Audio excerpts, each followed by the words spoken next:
পৃথিবীর সবচেয়ে বিপজ্জনক লিকুইড ধূসর রঙের এই তরলটি এতই বিপজ্জনক যে আপনি যদি আপনার ল্যাপটপে এই তরলের সামান্য একটু ঢেলে দেন তাহলে দেখবেন একটু পর আপনার ল্যাপটপ মরিচার মতো ভেঙে যাচ্ছে।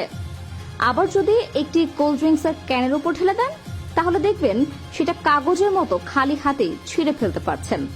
শুধু তাই নয়, এই ভয়ানক তরল কোনো ধাতব দণ্ড বা রডের উপর ঢাললে সেটাও দিব্যি গুঁড়ো গুঁড়ো হয়ে ভেঙে যাবে। এই তরলের কয়েক ফোঁটা দিয়ে আপনার ঘরের সবচেয়ে শক্তিশালী তালাটিও খুব সহজেই ভেঙে ফেলতে পারবেন।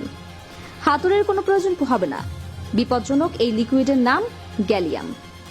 এই জিনিস রুম টেম্পারেচারেও তরল অবস্থায় থাকে। এই কারণে বিমানে গ্যালিয়াম নিয়ে ওঠা নিষেধ। কারণ গ্যালিয়ামের এক ফোঁটা পড়লেও বিমানের ধাতব কাঠামো ফুটো হয়ে দুর্ঘটনা ঘটে যেতে পারে।